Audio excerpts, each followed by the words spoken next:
Tanah Pringgondani, terbentang lahan subur bernama Tunggorono, menyimpan sejarah panjang, saksi sebuah kesalahpahaman sejak masa pemerintahan Prabu Pandu Dewanata.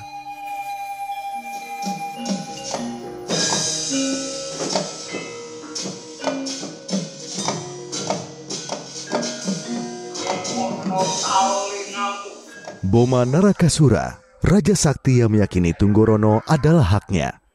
Sementara Gatot Kaca, satria muda Pringgondani, sosok setia menjaga warisan leluhur.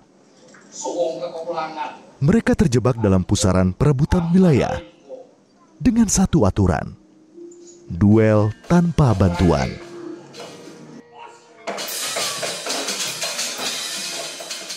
Tapi janji itu dikhianati. Prabu Karangtaknyana turun tangan.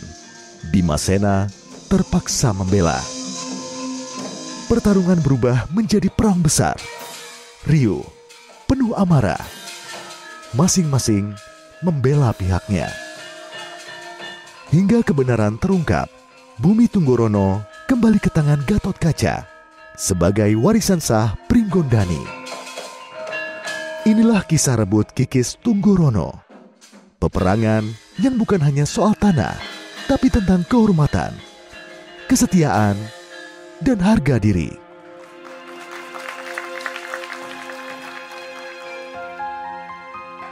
Lakon rebut kikis Tunggorono dibawakan oleh Wayang Orang Barata, sebuah kelompok seni pertunjukan yang melestarikan seni wayang orang khas Jawa di ibu kota sejak tahun 1972.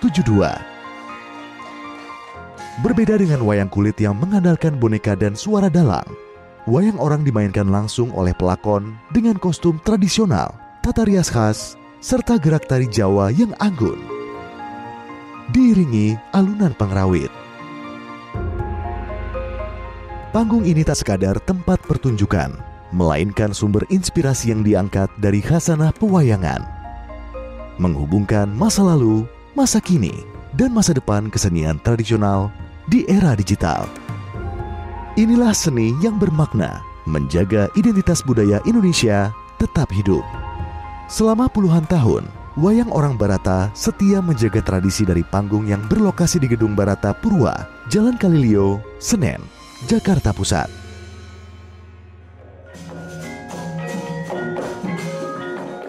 Layaknya lakon rebut kikis Tunggorono yang syarat konflik dan perjuangan, kelompok Wayang Orang Barata pun berjuang di kehidupan nyata. Di balik tirai, mereka juga menghadapi tantangan dan pergulatan melawan waktu dan perubahan zaman. Regenerasi dan kolaborasi menjadi kunci. Wajah-wajah muda mulai mengisi panggung, membawa energi baru namun tetap setia pada pakem warisan leluhur.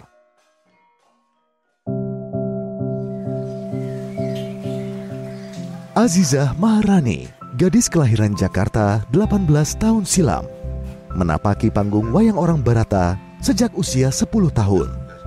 Tumbuh di dunia Wayang Orang Barata, ada sang ayah berperan besar bagi Azizah. Awalnya sih ikut papa, karena kan papa bagian tiketing, jadi emang sering mau sendiri ikut buat nonton, karena kalau di rumah kan sepi ya pasti, karena kan pada pentas, jadi ikut nonton terus dari kecil. Terus lama-kelamaan tuh tertarik, kayak ada rasa keinginan juga buat bisa nari di panggung ini gitu. Karena memang aku suka nari, terus juga aku masih suka ekspor gitu buat tari-tarian, entah itu tari tradisi maupun tari modern. Menjadi seniman wayang orang Barata, Azizah yang masih duduk di bangku SMK bersyukur mendapat dukungan penuh dari guru dan teman sekolahnya. Alhamdulillah sih nggak ada ya, mereka malah kayak dukung banget, kayak support aku juga gitu. Kalau apalagi kalau sekarang kan gitu, jadi teman-teman kayak kapan ada pentas lagi, mau nonton dong gitu. Jadi mereka juga tunggu-tunggu itu gitu. Di pementasan Rebut Kikis Tunggorono, Azizah berperan sebagai putri taman, sosok perempuan lembut yang setia menjaga keindahan dan kedamaian istana. Berkali-kali naik panggung bukan berarti Azizah berhenti mengasah kemampuan. Kesulitannya tuh waktu mendalami peran ya, karena terus juga bahasanya, karena kan biasa sehari-hari pakai bahasa Jakarta, terus pada saat pementasan itu pakai bahasa Jawa yang susah buat biasa dikeluarkan kata-katanya. Kalau aku biasanya itu yang pertama tuh nanya artinya tuh apa, terus cara penyebutannya yang benar gitu. Terus yang paling penting ya juga ngehafal. Dulu, pementasan wayang orang mampu menghipnotis penonton selama berjam-jam. Namun, bagi Sentot Erwin, sutradara lakon Rebut Kikis Tunggorono, zaman terus berubah. Ritme hidup semakin cepat. Kesenian tradisional di era digital pun harus beradaptasi dan bertransformasi demi kelestarian. Panggung itu saya umpamakan sebuah TV. TV itu ditonton orang puluhan orang, Mbak. Jadi kalau orang melihat, wah itu Arjunanya tua ya, mereka akan bosan. Maka akan saya pilih yang muda-muda, yang cakep-cakep, yang cantik-cantik itu, Mbak.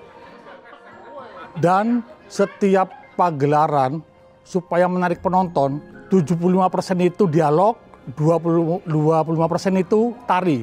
Sekarang saya sebagai saudara saya balik, 75% tari, 25% dialog.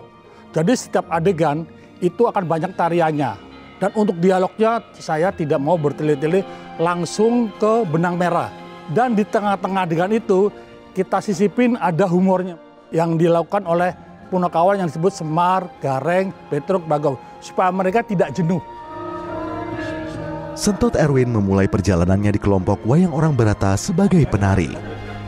Tahun 2010, Erwin mencoba tantangan baru. Duduk di kursi sutradara.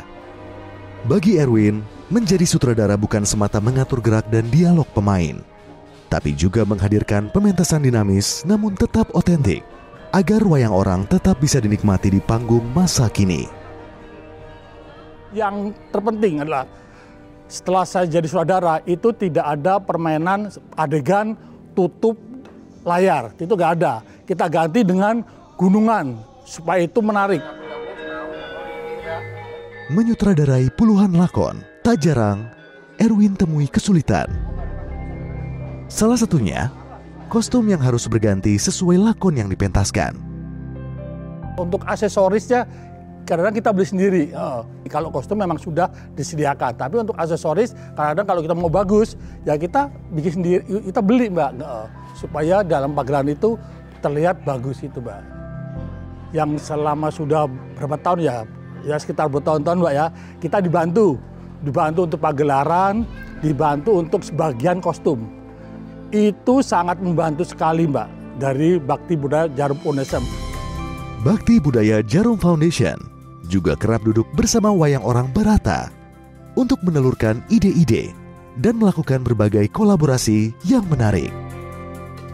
Nextnya ke depan, di bulan September, wayang orang Barata akan bekerja sama dengan Galeri Indonesia Kaya mengadakan pelatihan publik dan pertunjukan wayang orang yang didukung oleh anggota-anggota wayang orang Barata. Di tengah pergeseran zaman, Kesenian wayang orang bukan hanya seni pertunjukan, tapi napas tradisi dan denyut semangat lintas generasi. Panggung bukan sekadar tempat berkisah, tapi tempat menjaga martabat mereka yang hidup dari dan untuk seni. Kami segenap wayang orang Barata, anggota wayang Barata ini melestarikan bentuk bakti pada negeri supaya wayang orang ini tidak tergerus oleh zaman. Tapi saya yakin betul dan memotivasi kepada adik-adik generasi saya, kerjaan apapun kalau dikerjakan dari hati, pasti ada hasilnya, ada sesuatu yang dihasilkan.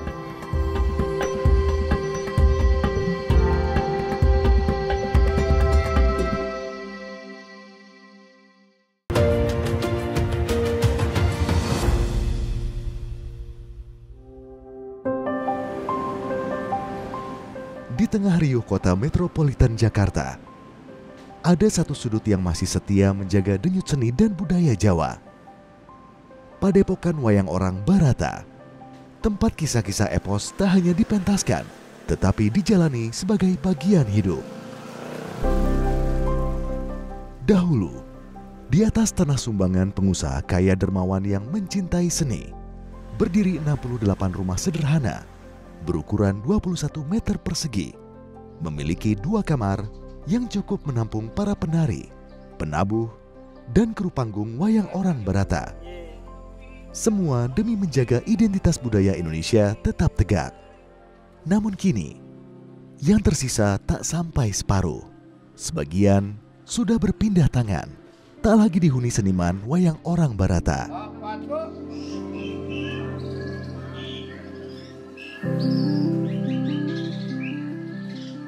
Teguh Kentus Ampiranto bersama istri dan 4 anaknya masih tinggal di rumah yang telah berdiri selama puluhan tahun.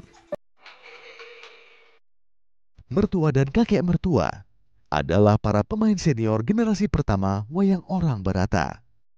Kini pria yang akrab disapa Kentus ini meneruskan warisan panjang keluarga menjadi ketua wayang orang Barata. Sang istri adalah salah seorang penari primadona wayang orang Barata.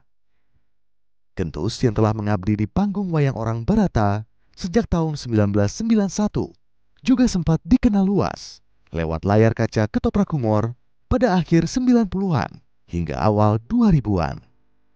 Pada tahun 2018, prestasi Kentus tercatat di Museum Rekor Indonesia sebagai penggagas monolog wayang orang pertama di dunia.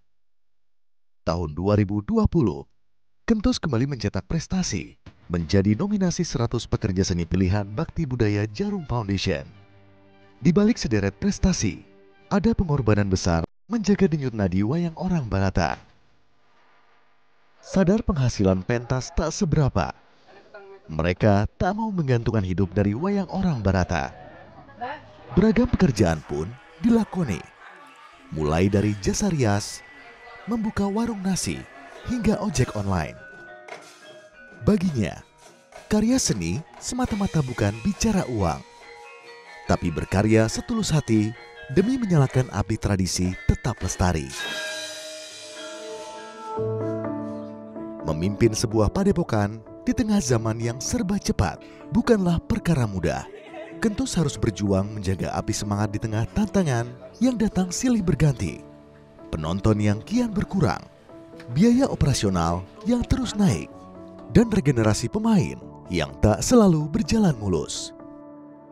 Apalagi kita sangat berat sekali untuk melestarikan dan mengangkat wayang orang Barata, terus meregenerasi anak-anak. Bayangkan betapa beratnya. 80% pemainnya sekarang kelahiran Jakarta, yang bergaulnya di sana-sana. Tapi pas main wayang harus bisa bahasa Jawa, harus bisa berkarakter, harus bisa memakai kostum sendiri gitu. Itu bangganya saya. Jadi generasi kami itu nggak malu, nggak ragu, dan tetap mau untuk melestarikan wayang orang Barata. Tapi ya kesulitannya ada lagi. Biasanya pemain ditonton itu semangatnya sangat luar biasa. Ini main tapi nggak ada penonton. Jadi membangun karakternya itu kadang-kadang sulit. Tapi lama-kelamaan kita bisa berjalan. Anggota Wayang Orang Barata kini lebih dari 150 orang. Tidak semua bisa tinggal di 21 rumah peninggalan generasi pertama. Sebagian mengontrak rumah di luar Padepokan, sebagian lagi tinggal di gedung pertunjukan Barata Purwa. Salah satunya sang sutradara Sentot Erwin. Namun, tahun 2004, gedung pertunjukan tersebut menjalani revitalisasi. Para seniman termasuk Erwin beserta istri dan kelima anaknya terpaksa dipindahkan ke aula Padepokan Wayang Orang Barata di kawasan Sunter, Jakarta Utara. Aula sederhana yang semula difungsikan sebagai ruang latihan, kini berubah jadi tempat tinggal bagi 18 kepala keluarga. Berdampingan dengan sekat dan sempitnya ruang, mereka belajar arti lapang hati. Disinilah keguyuban terjaga, setiap tangan saling membantu, setiap hati saling menguatkan. Ya, Mbak bisa bayangin aja dah, yang tadinya aula disekat jadi kamar, per kamar, 3 kali dia. Kondisinya ya, maaf Mbak, sangat memperhatikan. Karena kita tidak punya biaya Mbak waktu itu, maka aula itu disekat-sekat menjadi kamar untuk tinggal para pemain yang tinggal di gedung ini. Gaji Wayang Orang Barata itu sangat minim sekali Mbak, tapi sudah jadi komitmen kami. Kami harus melestarikan kebudayaan ini sampai akhir zaman. Wayang Orang Barata lahir dari semangat perantauan seniman wayang orang di awal tahun 1970-an. Setelah berkeliling membawa kisah klasik pewayangan, pada tahun 1972, mereka menetap di gedung Barata Purwa, Senen, Jakarta Pusat. Nama Barata diambil dari Baratayuda, melambangkan tekad menjaga budaya Jawa di tengah modernisasi. Meski terhimpit hiburan modern, Barata tetap menjadi penjaga warisan budaya hingga hari ini. Sejak tahun 2010 hingga kini, Wayang Orang Barata melakukan berbagai inovasi untuk menyesuaikan diri dengan perkembangan zaman dan menarik perhatian penonton muda. Dimulai dengan tata cahaya modern, durasi pertunjukan yang lebih singkat, dan promosi aktif melalui media sosial. Belum lama tahun yang lalu kami di Wayang Orang Barata itu disupport untuk membuat drama musikal Gatot dan dipentaskan di Galeri Indonesia Kaya juga. Promo yang sangat besar sekali karena di tayangan di YouTube-nya juga udah sangat luar biasa. Itu banyak juga akhirnya yang penonton datang lagi pingin live-nya seperti apa sih gitu. Itu berpengaruh banget. Peran penting hadir dari Bakti Budaya Jarum Foundation yang sejak tahun 1992 berkomitmen mendukung kelangsungan seni dan budaya Indonesia, termasuk Wayang Orang Barata. Bakti Budaya Jarum Foundation terus menjalin kerjasama untuk pelestarian, seperti mengundang Wayang Orang Barata pentas di Galeri Indonesia Kaya, melakukan pengenalan kembali wayang orang pada masyarakat, dan juga promosi acara wayang orang melalui media sosial dan situs web, meningkatkan visibilitas dan jangkauan penonton. Dukungan penuh menjadi napas baru. Detak dan denyut nadi Wayang Orang Barata tetap hidup di era modern. Kini, Kentus menurunkan api cinta seni wayang orang kepada anak-anaknya. Meski pementasan Wayang Orang Barata tidak sesering dahulu, semangat dan jiwa kesenian tetap membara. Bersama Bakti Budaya Jarum Foundation, mereka berjuang mempertahankan warisan seni budaya Jawa. Semua upaya ini menjadi wujud nyata bakti pada negeri, menjaga identitas budaya Indonesia dan melestarikan seni tradisional untuk generasi mendatang. Turun sampai ke anak saya, ke cucu saya udah senang. Mungkin saya juga bisa begini. Ibu saya mengandung saya itu 4 bulan masih buat main, buat nari di panggung Barata gitu. Jadi mungkin dari perut aja kayaknya saya udah bisa nari gitu secara otomatis. Tapi saya yakin betul dan memotivasi kepada adik-adik generasi saya, kerjaan apapun kalau dikerjakan dari hati, pasti ada hasilnya, ada sesuatu yang dihasilkan. Apapun. Jadi terus memotivasi supaya generasinya nggak putus.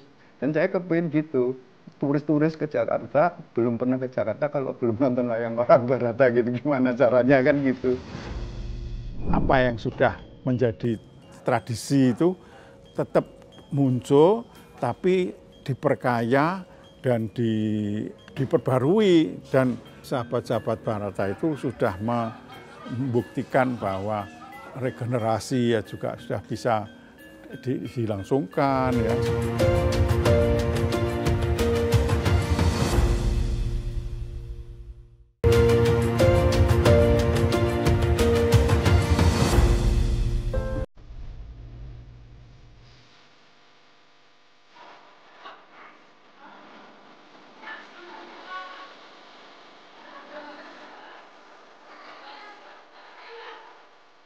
Tak banyak yang tahu. Di balik pertunjukan wayang orang Barata berdurasi 2 jam, ada persiapan yang dilakukan berhari-hari. Mulai dari kostum yang dirawat dengan tangan, riasan wajah yang diwariskan dari generasi ke generasi, hingga gerak tubuh yang tak hanya dilatih, tapi dihidupkan dengan jiwa. Di sini, tradisi bersemayam menjadi tempat keajaiban seni bertumbuh, membawa kisah-kisah lama hidup kembali dan menyentuh jiwa penonton masa kini. Bagi mereka, panggung lebih dari sekadar tempat tampil. Ini adalah rumah mereka, tempat jiwa menemukan makna.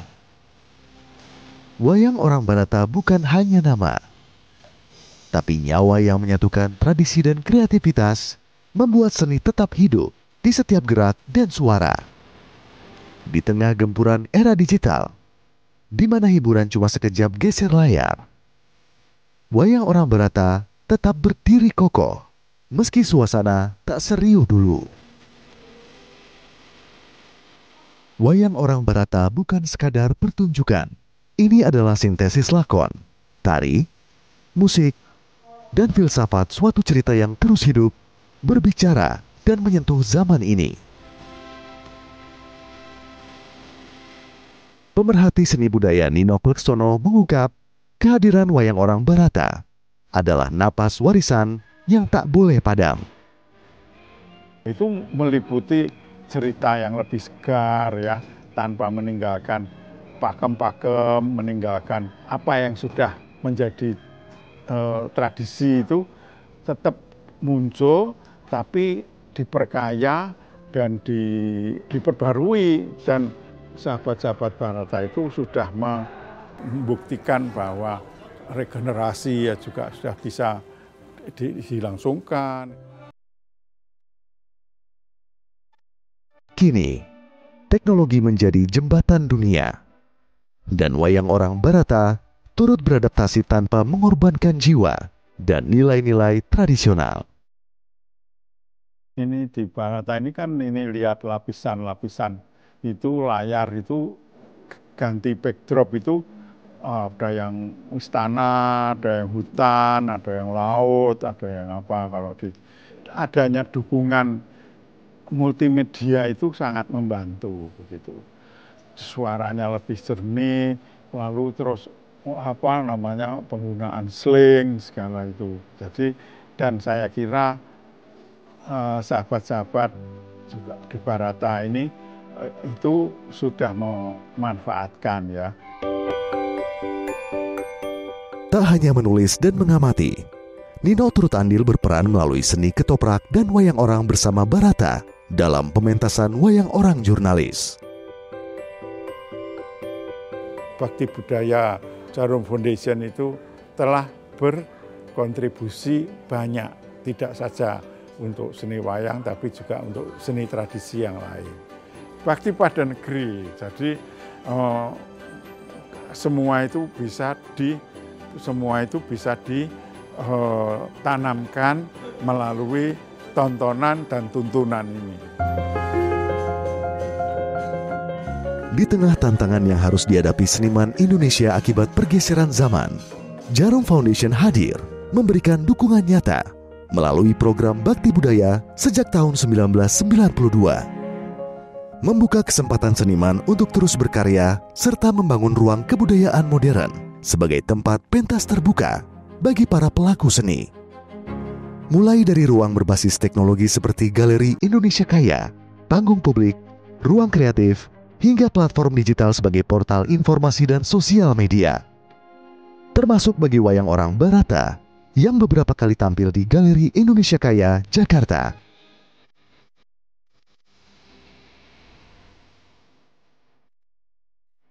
Wayang orang mungkin tak lagi menjadi pilihan utama hiburan hari ini. Penontonnya tak seramai bioskop dan tak secepat viralnya konten di media sosial. Tapi selama masih ada hati yang menghargai, selama masih ada yang mencintai, dan selama ada yang melestarikan demi bakti pada negeri, kisah ini belum selesai. Aku pikir penampilannya tuh kayak ya biasa-biasa aja gitu, nggak terlalu spektakuler gitu. Ternyata bagus banget, tempatnya bagus, make upnya bagus. Momen yang paling berkesan itu yang pas 4 sekawan itu, dia ketemu sama para raja-rajanya itu. Karena saya dulu sempat tinggal di Solo, dan saya dulu sering diajak sama eyang saya untuk nonton di wayang Sriwedari. Kalian juga yang para genius harus cobain karena nggak monoton dan seru banget. Nggak cuma cerita aja, cuman memang banyak hiburan di dalamnya, jadi itu harus dilestarikan gitu. Jadi memang selain perannya itu dapat, terus panggungnya juga bagus, pemerannya juga sangat menjiwai, jadi itu dapat ceritanya, jadi ya, yang nonton itu juga seru.